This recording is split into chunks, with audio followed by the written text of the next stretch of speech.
Laura Vilches, candidata a senadora por el Frente de Izquierda, y una de las cosas que se mencionó es la crisis habitacional que hay no solo en Córdoba, sino a nivel nacional. Y esta ley de alquileres que pretendía, o se pretendía, que con ella se aliviara un poco a esta cadena más perjudicada que es el inquilino.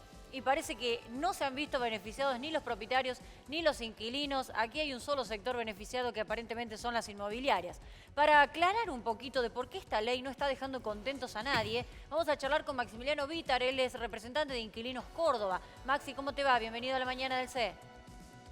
Hola, buenos días, un saludo para usted, la audiencia.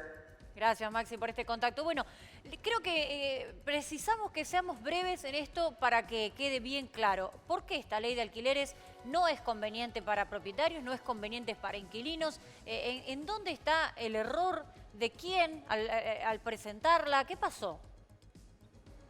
No, yo creo que en realidad es una constante presión, como recién vos decías, de los grandes desarrollistas y las inmobiliarias, donde han buscado de que esta ley no funcione, confundiendo muchísimo a tanto los pequeños propietarios como a los inquilinos sobre los beneficios que tiene esta ley, y desde ahí seguir lucrando con nuestra necesidad de vivienda y confundiendo a los pequeños inversores. En este sentido hay que ser muy claro qué es lo que viene sucediendo en estos últimos meses.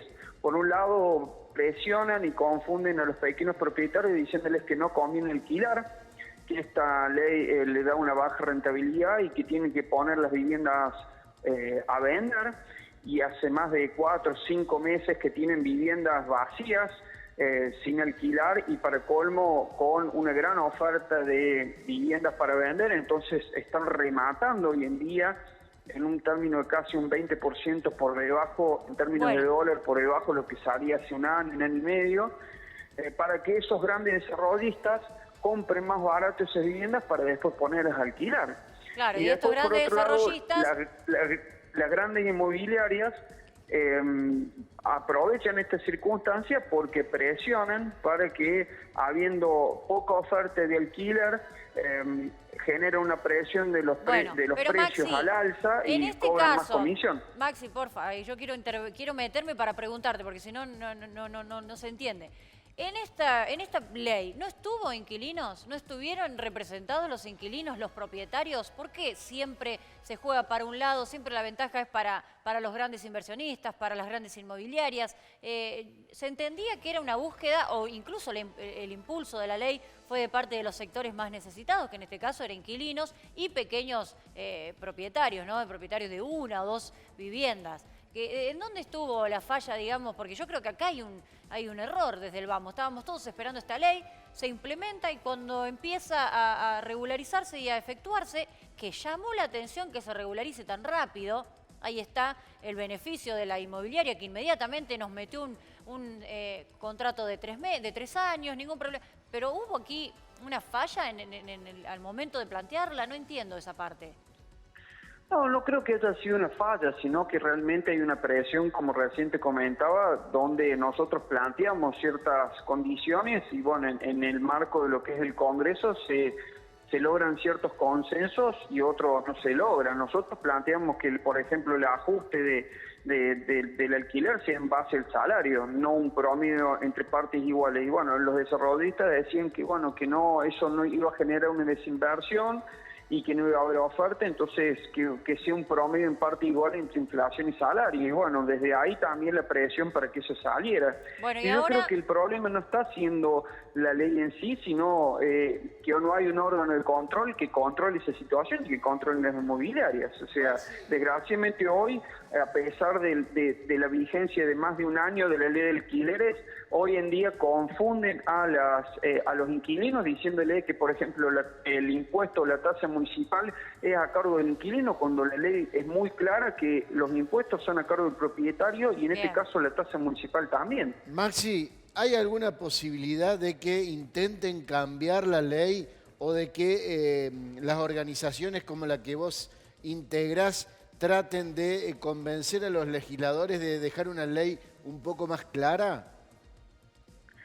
Yo creo que lo que nosotros necesitamos es más que todo desde las organizaciones de inquilinos y los inquilinos del país, las familias que alquilan el país, es entender de que hay un interés muy fuerte por parte de las inmobiliarias que esta ley se caiga y que también entender qué era lo que sucedía antes de la entrada en vigencia de la ley de alquileres, porque bueno, la ley de alquileres empieza a dar respuesta a, por ejemplo, muchísimos interrogantes que tenían muchos inquilinos antes de sentarse a discutir cuánto la firma de un contrato, como por ejemplo, cuánto me tiene que aumentar el alquiler, o sea, o cuánto tiene que ser el aumento del alquiler. Antes nos sentábamos en una posición totalmente de desventaja y de esa posición lo que hacían era ponernos en la mesa solamente la rentabilidad del propietario y la inflación. Yo le hago una pregunta a ustedes que están en la mesa.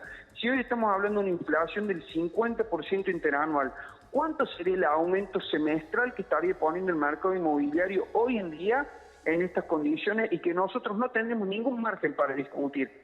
O sea, mínimo un 25% semestral, como en su momento pasó antes de la entrada en vigencia de la ley, que estaban poniendo en plena pandemia un 20% semestral de aumento, que además era acumulativo. Entonces yo creo que lo que nosotros tenemos que discutir obviamente son mejorar no solamente las mejores condiciones de acceso, de regular un precio que sea acorde a los salarios que tienen las familias inquilinas, garantizar un techo a aquellas familias que no están pudiendo pagar el alquiler. La ley de alquileres tiene un programa de alquiler social que no está reglamentado. Y en ese sentido yo creo que más que hay que mejorar la situación, hay que buscar el cumplimiento de la ley, que hoy dependemos, desgraciadamente, de la voluntad que tengan algunas inmobiliarias y algunos propietarios de cumplirla. Maxi, siempre es un placer charlar con vos para aclarar un poquito este tipo de cuestiones, ¿no? Que nada, uno como inquilino lo que necesita es conocer sus derechos, como propietario también. Así que te agradecemos este contacto, que tengas un gran día. No, muchísimas gracias a ustedes.